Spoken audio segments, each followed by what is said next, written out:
Rádio Rio de Janeiro, a emissora da fraternidade, passa a apresentar Luz na Penumbra, programa que leva ao seu coração a mensagem da doutrina espírita.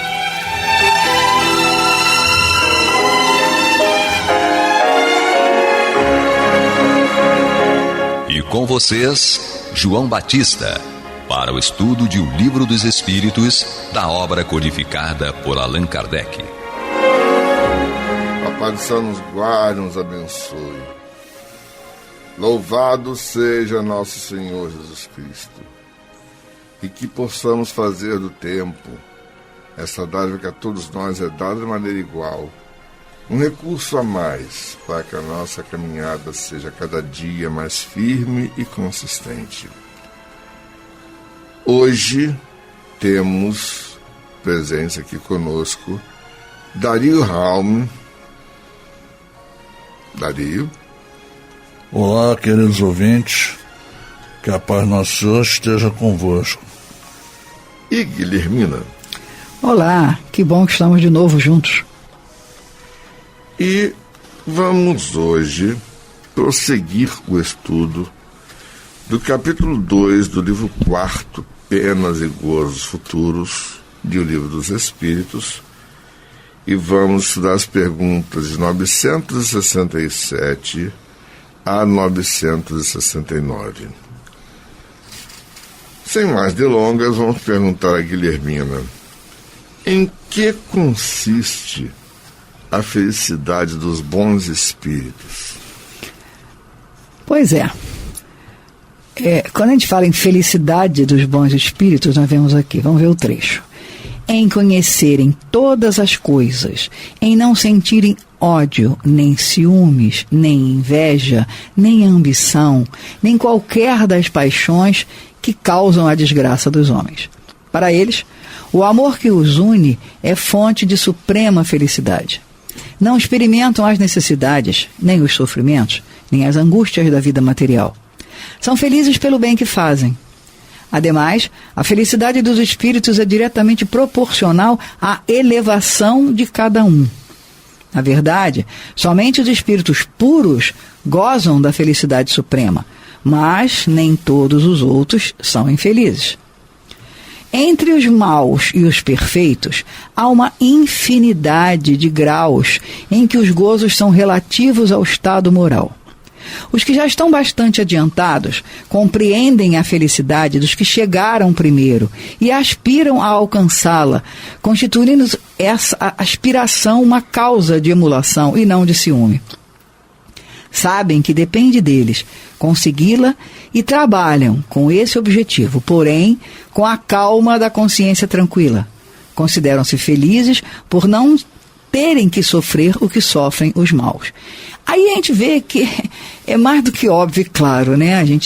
Pra gente parar para pensar, a gente vê que não é uma coisa tão complicada. Depende de cada um de nós mudarmos os nossos pontos de vista, mudarmos os nossos focos de objetivo e de atenção.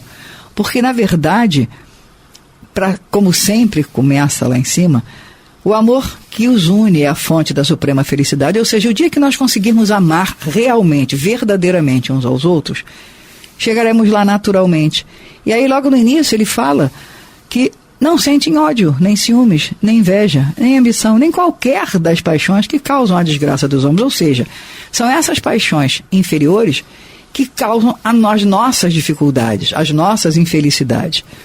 E aí sabemos que existe uma gradação infinita entre os espíritos puros até os considerados maus. E a gente precisa saber, na verdade, saber nós já sabemos, nós precisamos nos convencer disso, que só depende de nós mudarmos interiormente as nossas tendências, mudarmos os nossos valores, mudarmos aquilo que a gente precisa mudar interiormente. Isso só depende de nós. Daí, o que você comentaria a respeito disso? Na realidade, os bons espíritos, né? A grande felicidade deles, né, é estar vivendo de acordo com as leis divinas, as leis cósmicas, né?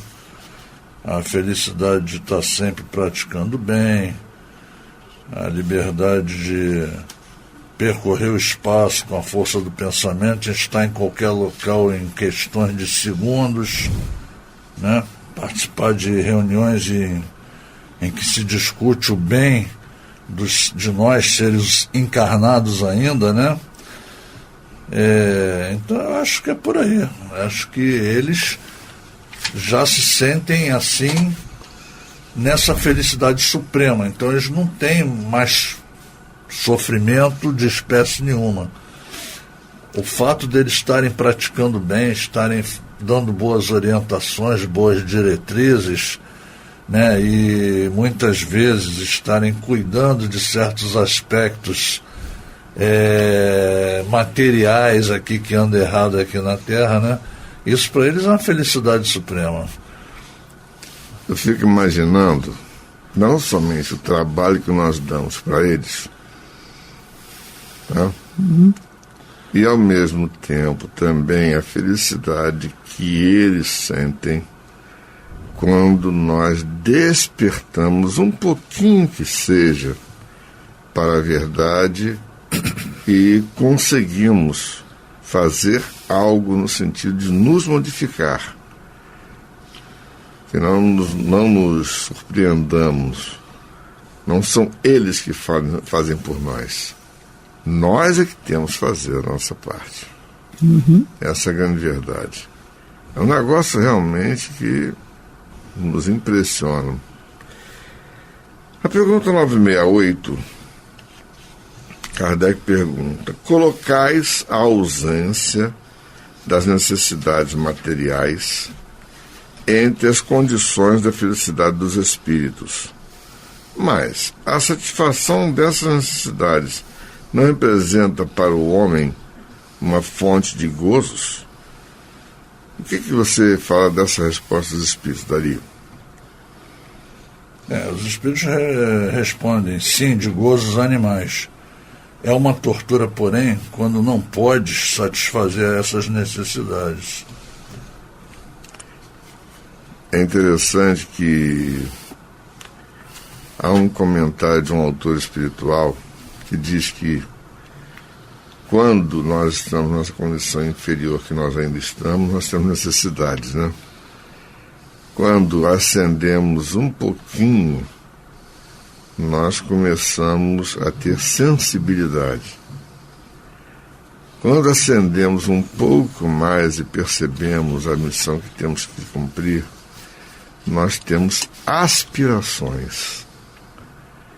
E quando avançamos um pouco mais, nós chegamos àquele ponto de participar da vida de todos, fazendo o bem, sem olhar a quem, e o mais importante, somente percebendo a necessidade de cada um que compartilha conosco a caminhada. É interessante que, é como disse uma vez um amigo meu, nós começamos fazendo o bem por obrigação, depois por hábito, depois mais adiante se torna para nós uma necessidade. Praza aos céus que a gente brevemente consiga pelo menos tornar o fazer o bem um hábito. Eu pelo menos continuo fazendo o bem que eu consiga fazer, digamos assim, por obrigação. Deixa eu fazer um comentário aqui sobre, que a resposta é curtinha, tipo assim, não tem muito o que discutir, é isso, né? Quando ele fala de condição de felicidade, satisfação de necessidades e de gozos dos animais. Tudo vai depender do que a gente põe como objetivo. Porque na medida em que você ainda coloca como objetivo as coisas materiais, as coisas sensuais, as coisas de percepção mais objetiva, mais animalescas,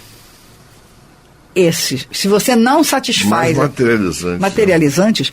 Se você não satisfaz, por algum motivo, essas necessidades, aí você sofre. Não porque você precisa sofrer, é porque você botou como teu objetivo isso. Então, na verdade, mais uma vez, se a gente observa, tudo vai depender do foco do nosso objetivo. Aonde colocamos o foco do nosso objetivo. É talvez aí o motivo pelo qual os espíritos superiores nos estimulam a orar, até mesmo por aqueles que nos prejudicam.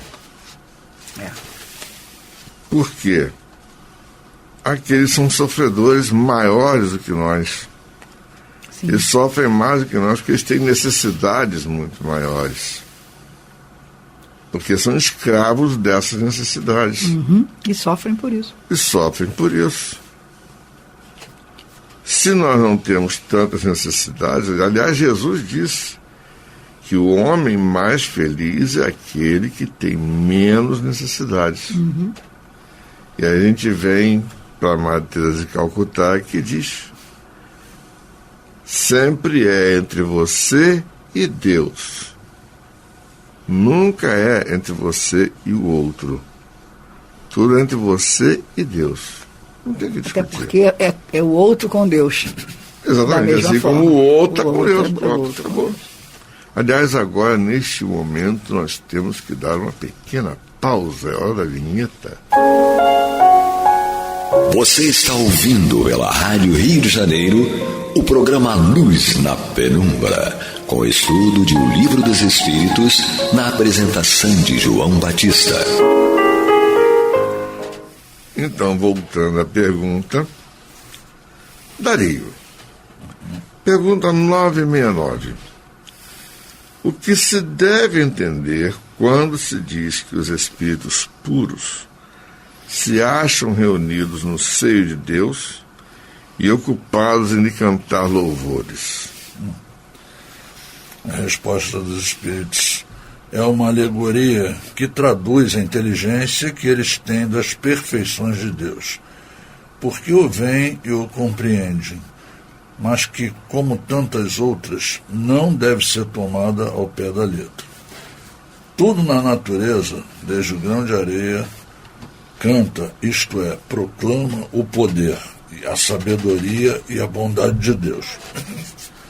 Não creais, porém, que os espíritos bem-aventurados estejam em contemplação por toda a eternidade.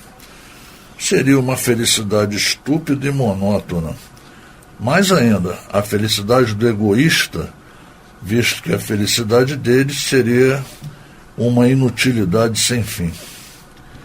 Não sofrem mais as tribulações da existência corporal, o que já é um gozo. Depois, como dissemos, conhecem e sabem todas as coisas, empregam com proveito a inteligência que adquiriram, auxiliando o progresso dos outros espíritos. Essa a sua ocupação, que é, ao mesmo tempo, um gozo. Isso aí é uma ideia disseminada pelos ortodoxos da Igreja Oficial, que aponta essa adoração infrutífera que é feita pelos espíritos no além, permanecendo por tempo indefinido lá de Deus, sem fazer absolutamente nada, só adorando, que seria terrível para nossas vidas. Que tédio, hein? Pois é, atrairia tédio, preguiça, desânimo, totalmente contrário à natureza de Deus, que cria sempre, e jamais ficou parado no seu trabalho. É a mesma coisa, eu puxei um pouco da pergunta anterior, que em todas as nossas ações do dia a dia, a gente, antes de fazer a ação, não vai estar pensando: será que isso que eu estou fazendo para esta pessoa é bom? É o que eu gostaria que fizessem comigo, como Jesus ensinou? Não, você não vai estar pensando. Por quê? Porque para você chegar à perfeitude angelical, você tem que treinar. Então essas atitudes em prol do bem já tem que estar internalizadas dentro de você, a ponto de você não ter que raciocinar se aquilo vai ser bom ou não. Isso você já vai fazer a coisa boa automaticamente. E o mais importante, né? Tendo noção de que aquele bem que você faz é sempre ajudando a que o indivíduo aprimore o próprio livre-arbítrio, né? Exatamente. Porque nem Deus mexe no nosso livre-arbítrio. Exatamente. Para nos reger, ele tem a lei de causa e efeito. Ponto, acabou. É um trabalho diurno, do dia a dia, 24 horas por dia. Acho que até você dormindo, quando você se faz aquele desprendimento em sonhos, isso já tem que se tornar automático, entendeu? Você não tem que ter raciocínio prévio. Será que isso é bom, é certo? Isso agora a gente tem, que a gente está na fase do aprendizado, né? Mas até você chegar a isso, bota a encarnação aí, né?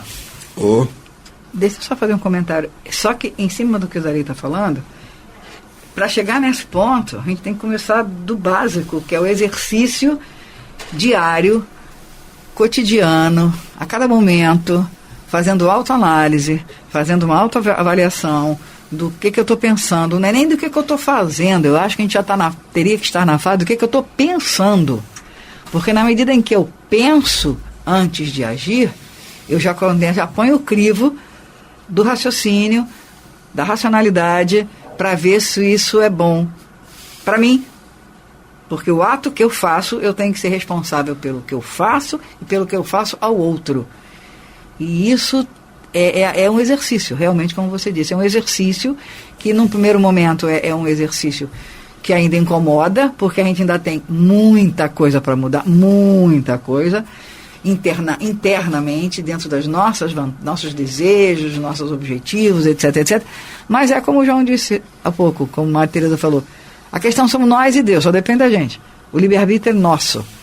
Se a gente vai andar mais rápido ou se a gente vai andar menos rápido, depende muito do que a gente realmente estiver colocando como objetivo. Existe uma questão aqui, o capítulo fala de penas e gozos futuros. Ou seja, é o caso a gente se perguntar o que nos reserva o futuro. Só existe uma coisa certa, nós vamos todos desencarnar. E depois de desencarnados, nós vamos ter um balanço das nossas ações.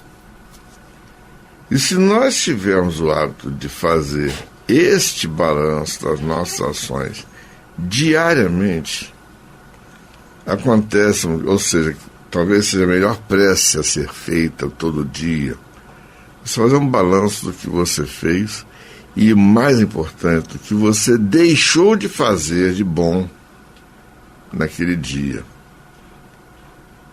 E aí você começa a fazer uma autocrítica,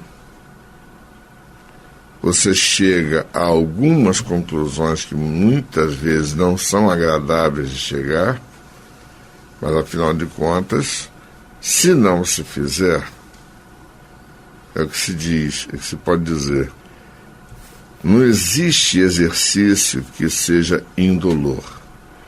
Se você está há muito tempo sem fazer exercícios físicos, vai para uma academia e começa a se exercitar, no primeiro dia você chega quebrado dentro de casa. No segundo dia você chega um pouco menos quebrado. E vai indo, chega um determinado ponto em que o teu organismo já começa a produzir substâncias que te estimulam ao movimento e você sente um verdadeiro prazer de fazer aquilo. Por quê? Porque aquilo está sendo feito de maneira correta e você já desenvolveu um determinado hábito. Da mesma maneira, é válido também para o estudo. Se você estuda sempre, você absorve os conhecimentos com mais rapidez. O exercício do bem também é assim. Começa de uma maneira meio penosa. Muitas vezes nós sofremos por causa do seguinte: nós esperamos da parte do outro uma gratidão. Só que, como disse Madre Teresa, é entre nós e Deus. Ou seja, quem vai avaliar o padrão da nossa consciência, que é exatamente a presença de Deus dentro de nós. Já foi dito pelos Espíritos isso. E é interessante que nesta resposta, tá? Vejamos bem, no último período, depois, como dissemos, conhecem e sabem todas as coisas, empregam com proveito a inteligência que adquiriram, auxiliando o progresso dos outros espíritos. Essa sua ocupação que é ao mesmo tempo um gozo. O grande fato, o grande lance é exatamente o propósito de auxiliar o progresso de todos nós, para que haja um número cada vez maior de habitantes neste mundo de regeneração que se está preparando. Mas só que para isso nós temos que tomar consciência do dever a cumprir. Esse é o grande fato. Eles são como professores que nos estão dando diretrizes, e essas diretrizes quem tem que cumprir somos nós. Eles ficam felizes porque nós conseguimos cumprir as diretrizes? Sim. Ficam muito mais felizes. Mas eles ficam infelizes quando nós não cumprimos? Não. Porque eles sabem que nós temos a eternidade à nossa frente.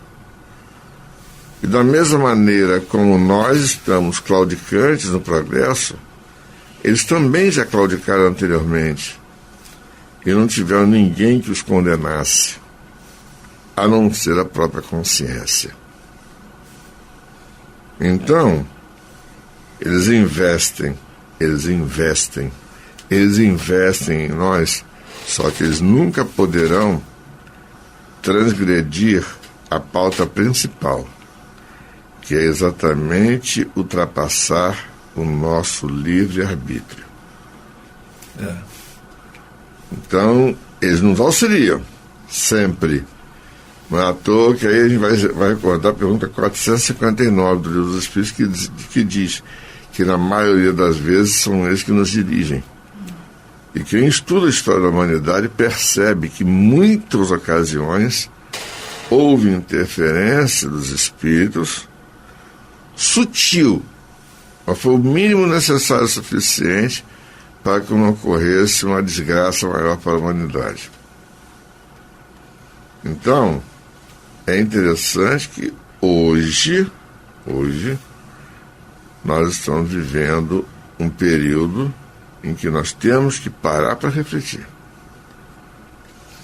E em cima desse gancho, acho que durante muito tempo mesmo, nós não tivemos tanto auxílio e tantas oportunidades de fazer o bem, de ser solidário, a palavra da moda é empatia, só que quase ninguém compreende o que significa realmente a palavra empatia. E cada vez mais está sendo dado essa oportunidade. Aproveita quem pode, aproveita quem quer. Porque está tendo, o sofrimento está à volta, as ansiedades estão à volta, o sofrimento das mais variadas formas, inclusive sofrimentos interiores estão muito importantes. Principalmente aquele que não fala do sofrimento. Mas se você está já dentro de um ponto de vista mais tranquilo, mais em equilíbrio consigo próprio, é uma oportunidade. Ou você fica à vontade dentro do seu equilíbrio, ou você olha para o outro e tenta dividir, e tenta participar, tenta ouvir, tenta fazer a sua parte. Eu acho que talvez a nossa geração não tenha tido tanta oportunidade de fazer alguma coisa. Acho que é por aí.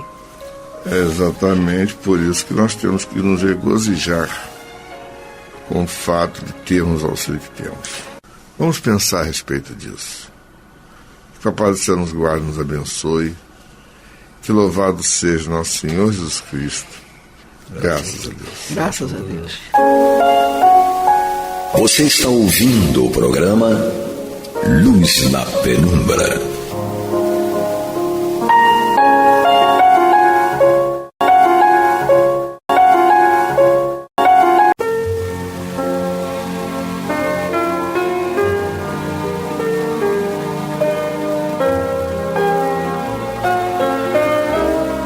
A Rádio Rio de Janeiro está levando ao seu lar e ao seu coração a mensagem consoladora da doutrina espírita, através do programa Luz na Penumbra. E agora com vocês, Antônio de Pádua Barbosa e Marta Batista. Olá, meus amigos, muito boa noite. Estamos aqui mais uma vez dando continuidade ao programa Luz na Penumbra, programa no qual nós estudamos o Evangelho segundo o Espiritismo, obra de Allan Kardec. Nós estamos em seu capítulo 27, é o penúltimo capítulo do livro, é o capítulo que trata das nossas rogativas através da prece, da nossa conversa com Deus, seguindo aquela exortação de Jesus, pedi e obtereis, que é justamente o título do capítulo. Nós já começamos na semana passada esse estudo e hoje nós vamos dar prosseguimento já no item 9, ação da prece, transmissão do pensamento. É um tema um pouco complexo, mas vale a pena ficarmos atentos a ele. E para dar início a esse estudo, está conosco aqui, como sempre, nossa querida irmã Marta Batista, que vai então dar início a seus comentários. Tudo bem, Marta? Seja bem-vinda. Sim, tudo bem, Tony.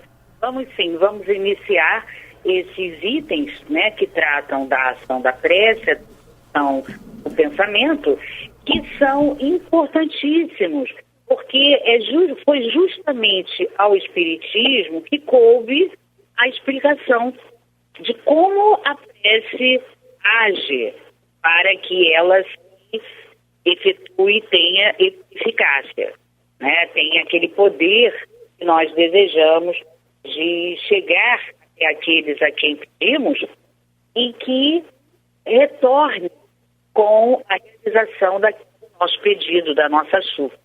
Então, a explicação desse mecanismo é justamente o que vai fazer toda a diferença de tudo que nós vimos até hoje.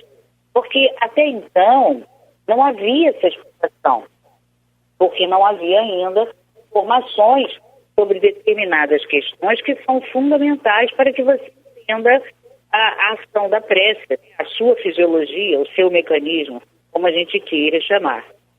Nós não tínhamos conhecimento dos fluidos. No Espiritismo, nós temos, através da Gênese, nós temos milagres, né, e todas as suas explicações. A Gênese de Allan Kardec, no capítulo 14, nos fala sobre os fluidos. É um capítulo enorme, mas ele é fundamental que a gente estude. E quem não estuda os fluidos não consegue entender grande parte da doutrina.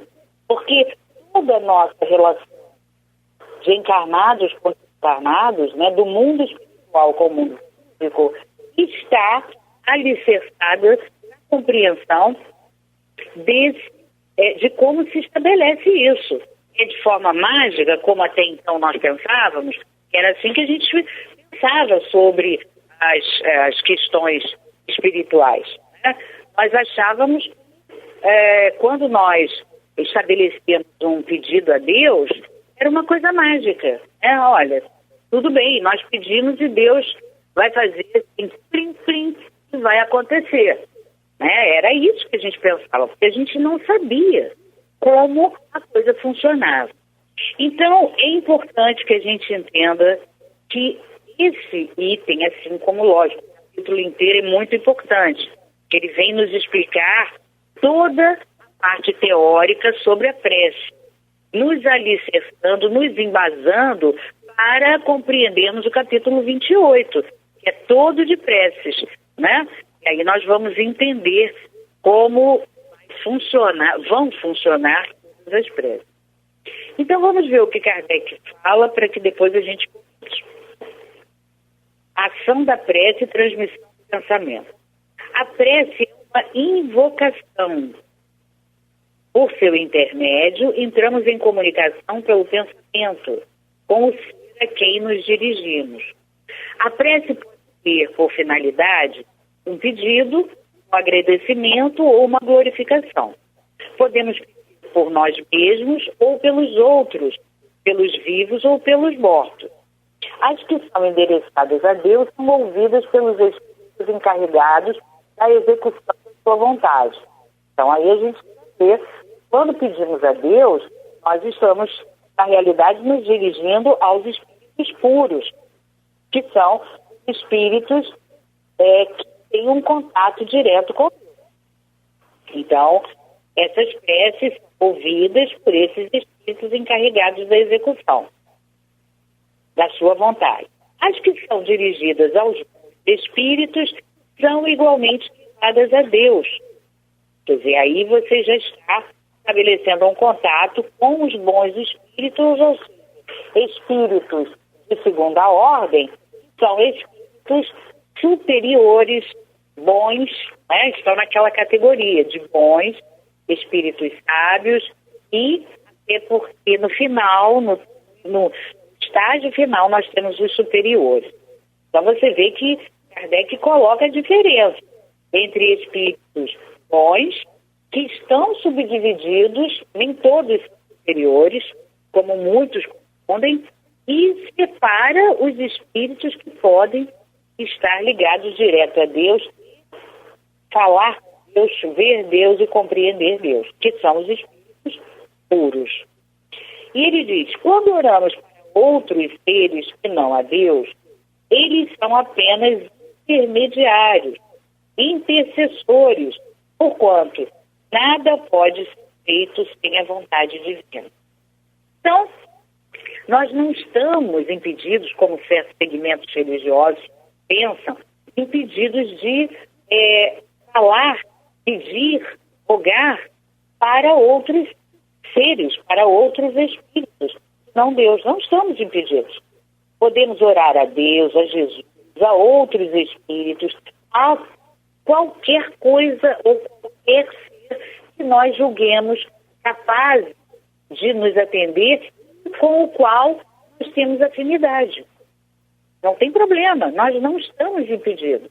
Apenas aqui ele nos explica que tipo de atendimento nos será dado e como será realizado. Apenas isso, ele está nos explicando. Agora vamos aqui retomar a primeira frase, que é a primeira oração, que nos diz: a prece é uma invocação. O que é uma invocação?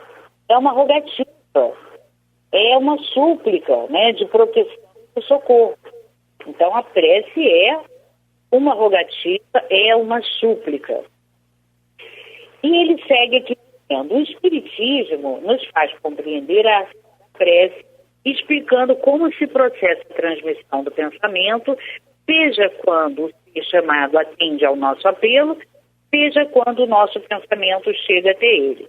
Para se compreender o que se passa nessa circunstância, é preciso imaginar. Agora vamos prestar atenção para que a gente entenda o mecanismo da prece, a fisiologia, né? O mecanismo, o que acontece quando nós oramos. Como é que a prece funciona? É uma ação mágica? Não. Ela tem uma explicação científica, que é a ciência espírita, através dos fluidos, que ela vai nos explicar.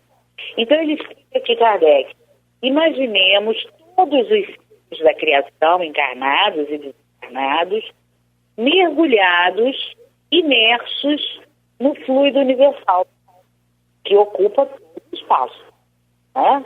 Todo o espaço. Assim como aqui na Terra estamos mergulhados na atmosfera. O fluido recebe o impulso da vontade.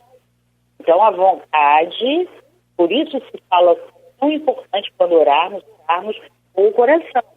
Porque com o coração nós vamos impulsionar a vontade. Olha, eu estou agindo pelo meu amigo que está muito doente e eu queria muito que ele se recuperasse. Olha, essa vontade intensa na tua prece é que vai impedir o quê?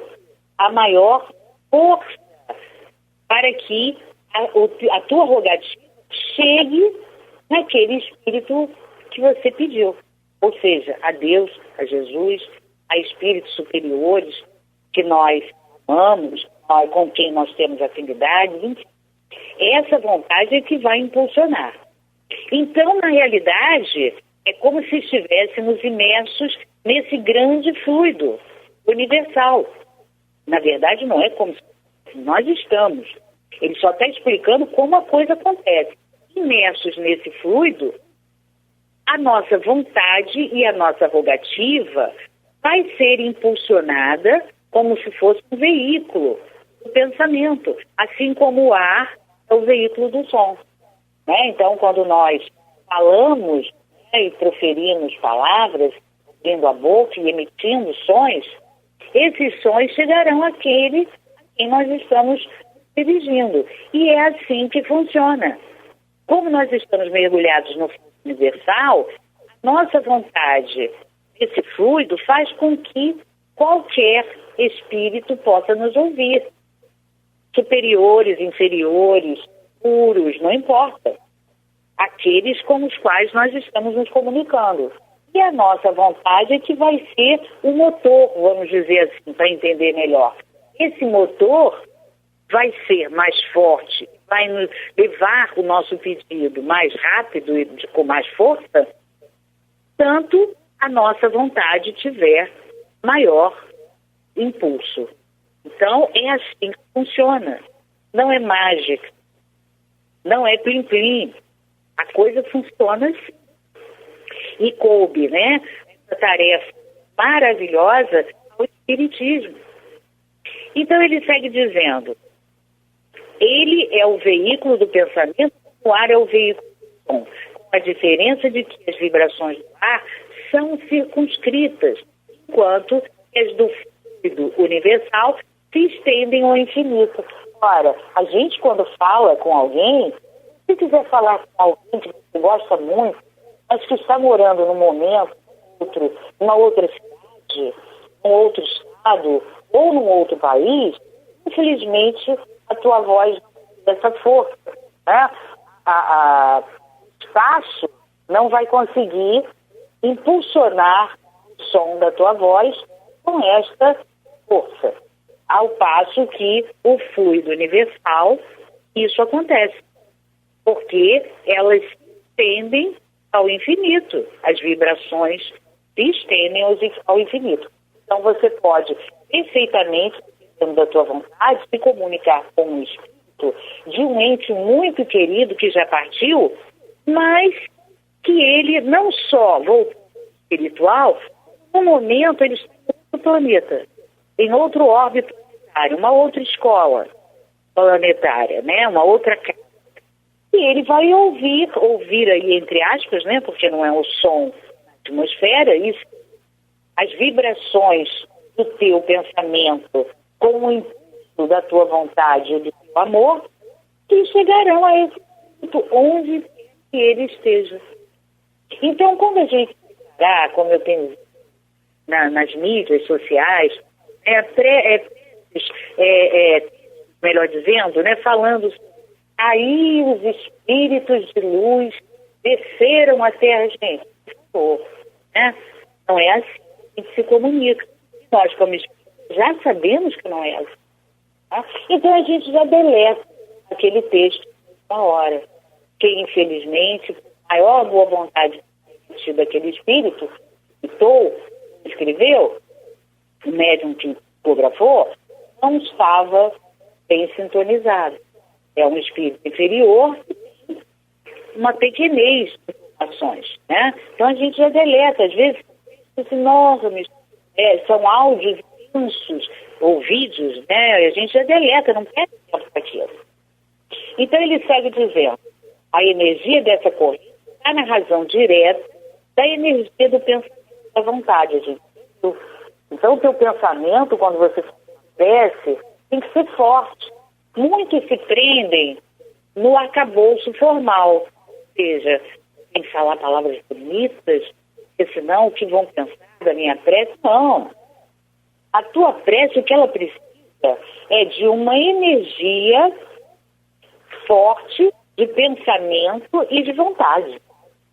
Então, o teu pensamento tem que ser firme, como a gente vai estudar mais adiante, compreensível, inteligível e uma vontade forte, um desejo forte de que aquilo aconteça. E lógico, um desejo forte de que aquilo aconteça é confiança. Então vocês veem que está tudo entrelaçado. É assim que a prece é ouvida pelos espíritos em qualquer lugar em que eles se encontrem. Os espíritos se comunicam entre si, que nos transmitem suas inspirações que se estabelecem entre os encarnados. Essa explicação visa esclarecer, principalmente, aqueles que não compreendem a utilidade da puramente mística. Como nós falamos, nós pensávamos que funcionava. Não tem por finalidade materializar a prece. Olha, aqui foi falado uma coisa muito importante. Deve estar nos alertando para algo muito sério. O que a explicação da psicologia, do mecanismo da prece, não visa materializar a prece, mas tornar os seus efeitos compreensíveis, mostrando que ela pode ser ação direta e efetiva, mas que não está menos subordinada à vontade de Deus, juiz supremo em todas as coisas, e o único que pode tornar a ação eficaz. Então, esse é o objetivo das explicações, de tornar a explicação do mecanismo, da fisiologia da prece, compreensível para nós. Porque o que nós aprendemos no Espiritismo? Que a nossa fé não se amplia, não se robustece, à medida que nós compreendemos o que está acontecendo conosco. Então também acontece.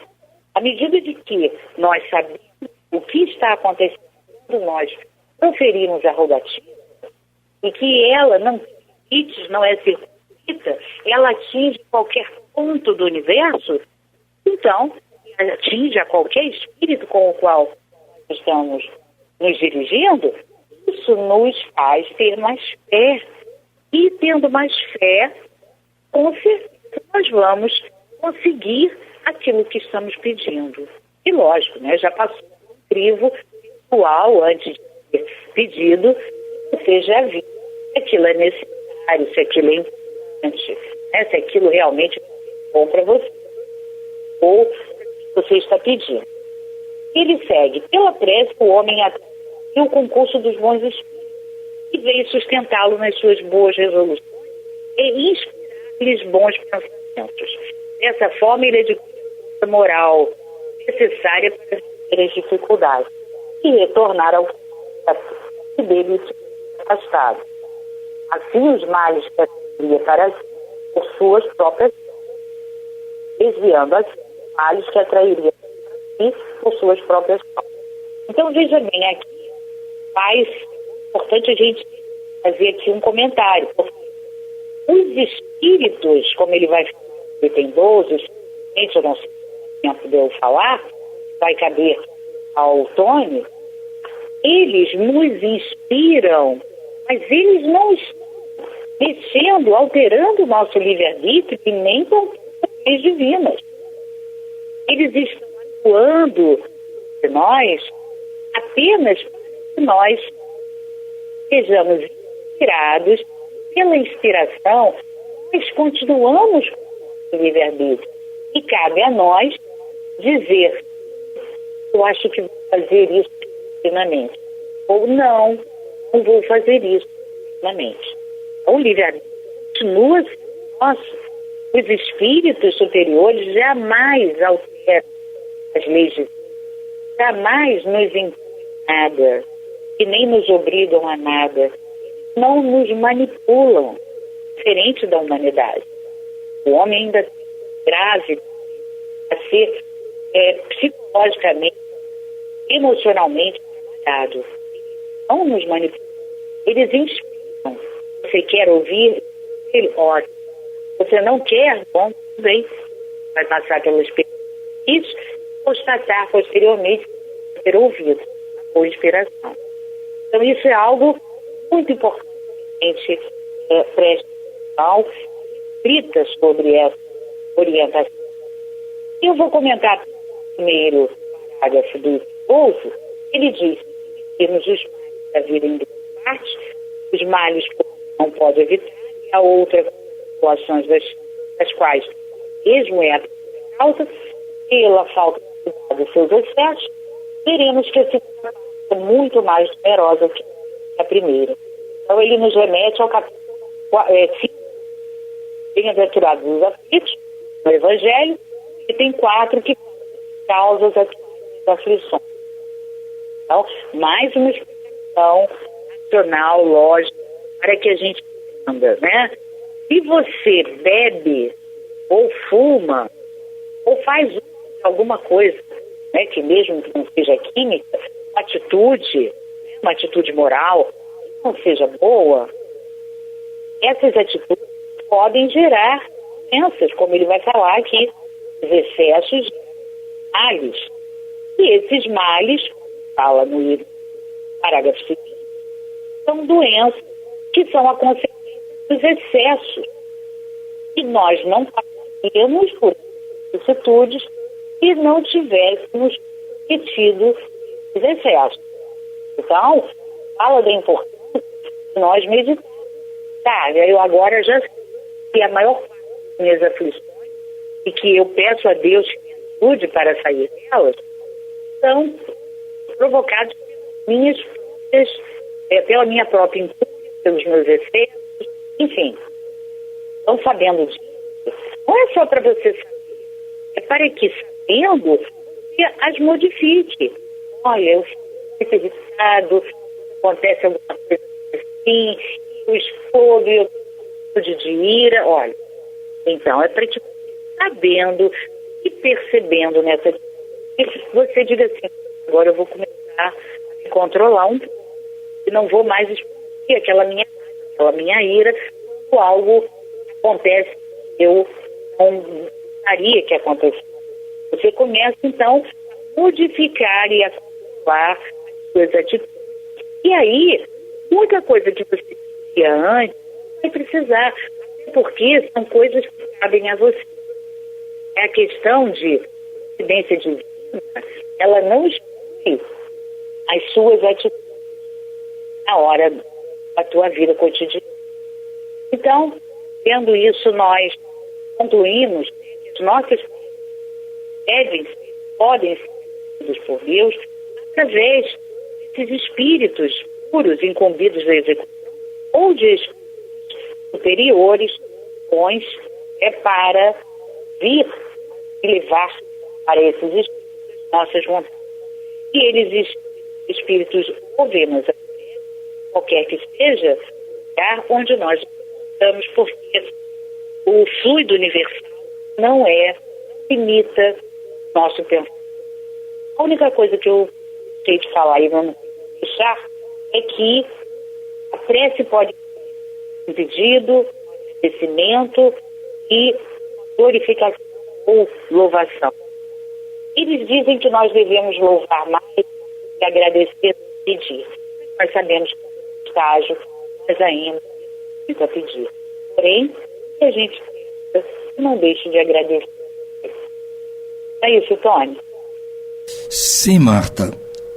Nosso tempo já está muito escasso, mas vamos deixar então os comentários no prosseguimento desses itens, que é a ação da prece, transmissão do pensamento, porque ele continua, né? Vai até o item 15. Então, vai de 12 a 15 ainda. Então, no programa próximo, a gente dá continuidade a esse estudo e tece os comentários pertinentes para o caso. porque realmente esse assunto às vezes é um pouco complexo para as pessoas perceberem, mas hoje em dia eu creio que todo mundo já tem ideia mais ou menos como funciona a energia do modo geral, então não é complicado entender como o pensamento, a prece funcionam também da mesma forma, né? Então ficamos para o programa seguinte, que nós vamos dar continuidade a este tema. Por hora, resta nos desejar a todos muito boa noite e muita paz.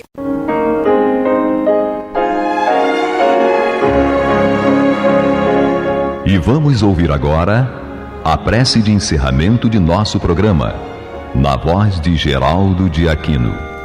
Jesus, dá-nos coragem para a luta, piedade para os insultos e misericórdia para as injustiças e ingratidões. Limpa nossa alma de inveja e ambições mesquinhas, de ódio e de vingança o nosso caminho. E que dentro em pouco, ao recolher-nos de novo ao calor do nosso leito, para que o sono nos dê a paz e o esquecimento das tristezas humanas, possamos sentir, Senhor, no mais íntimo de nosso ser, a doçura indefinível do Teu amor e a grandeza incomparável da Tua divina presença. Que assim seja.